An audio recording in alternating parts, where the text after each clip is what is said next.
Happy, happy, joy, joy, happy, happy, joy, joy, happy, happy, joy, joy, happy, happy. Everyone wants to be happy, right? Well, most of us do. Though based on how people are acting in this nation, you'd think people feed off of negativity or self-hate to a certain degree. But can we define happiness? We can try.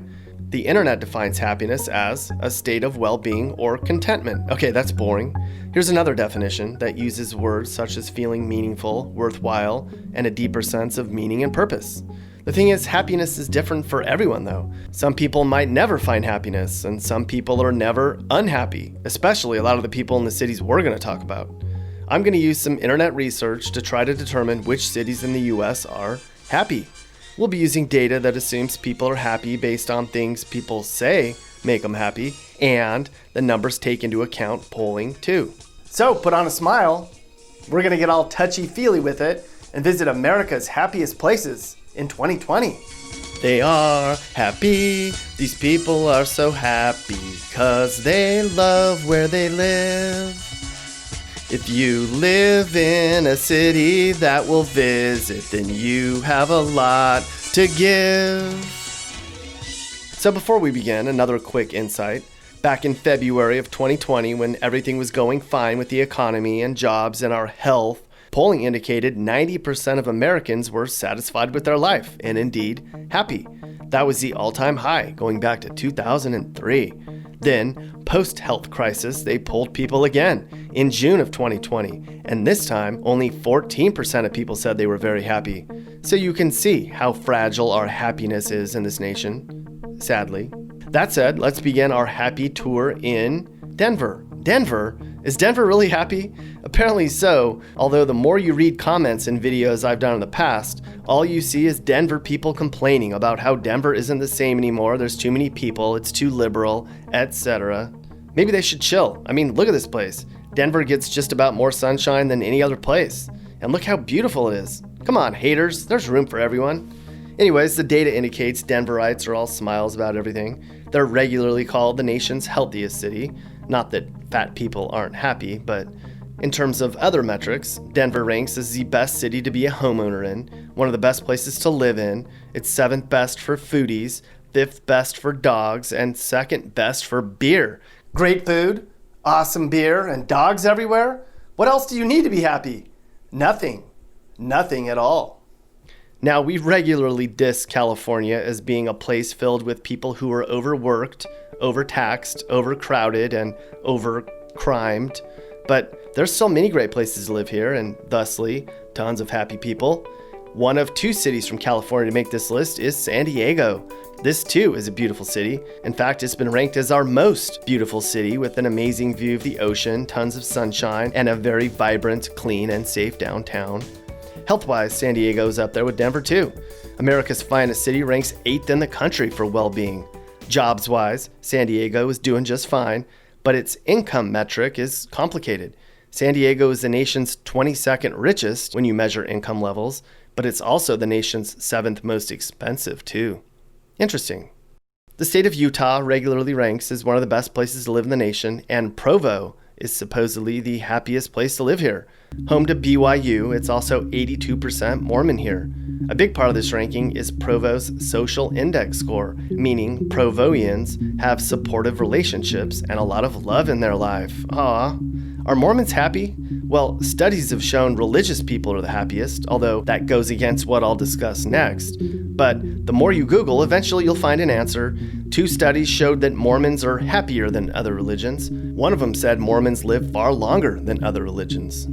Okay, so before we get too far, let's quickly go over who's sad in this country. Sadly, it's primarily poor places with bad weather, places like Detroit, cities in West Virginia and in Ohio and in Mississippi. Biloxi, Mississippi, a very poor place with high crime, ranks as our unhappiest city. But outside of Detroit, these places are highly religious, so perhaps religion isn't as much a determining factor in happiness as the polling suggests. Off we go to my home state of North Carolina. I'm pretty happy. Can't you tell? But where I live wasn't mentioned in any of the digging I did. Nearby Asheville, a mountain town on the western fringes of the state, did. Again, really pretty weather, lots of sunshine, awesome scenery, and a ton of beer. Asheville's the third best place in the nation for beer. Who wouldn't be happy with sunshine and beer all day? Looking at this, I think I want to go back to Asheville again, like right now. But here's an odd one. Lancaster, PA. Lancaster? Pennsylvania doesn't come to mind when I think of happiness. Everywhere else we've talked about so far was the opposite of Lancaster. Why are Lancastronians so happy? They have a strong sense of community and score really high on social rankings. That's why. And they asked Lancaster people why they claim to be so happy. I think we're really happy, said one Lancaster guy. I think that goes back to our roots of being primarily farmers and working class people. However, he went on to say they aren't the healthiest. We love our sugar, he said. Other factors that make this farming community rank so high: low unemployment rates, short commute times, and long lives. They don't need a lot of money here because they have each other and the land. They're like the Smurfs out here in Lancaster County. And the Smurfs were always happy, right? Except when Gargamel killed their buzz. There's 2 Florida cities on this list, a state of sunshine and beaches and crazy people and old people. Let's face it, Cape Coral is filled with wealthy old white people. A lot of people golf, a lot of people drive their boats around, or they lay in the sun. All the data indicates there's a great sense of community here, but you can just look at this place and pretty much assume Cape Coral people simply have to be happy. If they're not, then, well, they need to count their blessings more often. We'll be back to Florida again before this video is over. Our final trip to the Midwest takes us to our 4th happiest place, Ann Arbor, Michigan, home to the University of Michigan. This cozy little nook in a somewhat checkerboard state is charming, where people earn good salaries and are pretty healthy overall. But 2/3 of the population here is between the ages of 20 and 40. That's because it's a college town. So are millennials happy, though? I mean, we keep hearing about how millennials are unhappy with their futures and their Instagram accounts, and they're always blaming boomers for their crummy jobs. One study said millennials do want success, but they don't link happiness with pursuing money. Instead, their success is more connected to feeling content with love and family. Okay, that's lame. Millennials will say anything to get attention and look smart, whatever. They want money just like everyone else. That's dumb. Back to Colorado we go, and to the always enviable community of Boulder. Now, we already talked about how the weather and scenery here is symptoms of glee, and Boulderites are even healthier than their peers across the state in Denver.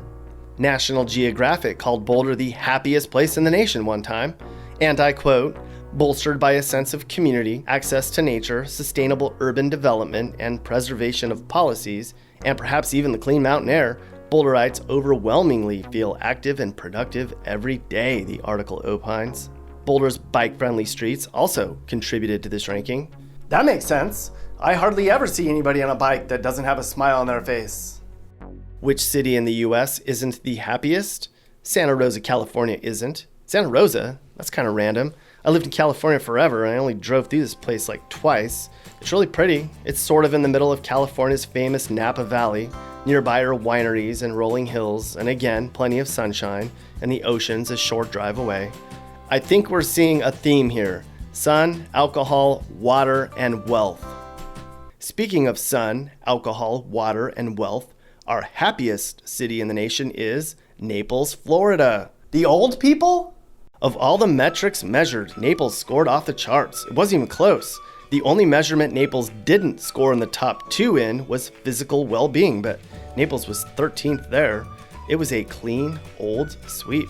Naples has a lot going on. There's community events all over the place. There's sports leagues, and it has a good art scene and fancy restaurants. And of course, miles of hot, crowded beaches with hardly any parking. But hey, maybe that's why the older folks here are so healthy, from lugging their crap around all day. And of course, Naples is a retirement community where wealthy older people move to or have second homes in.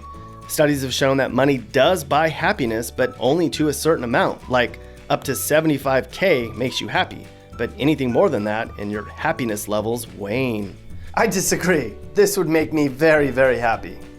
So that was our look at our nation's happiest places to live, and a quick glance at our not happy places. Notice that none of the happy places are in big inner cities. You'll see that they are not in places with riots or graffiti or anger from entitled youths. None of these have high crime rates where thugs are free to roam without repercussion. What defines happiness? Money?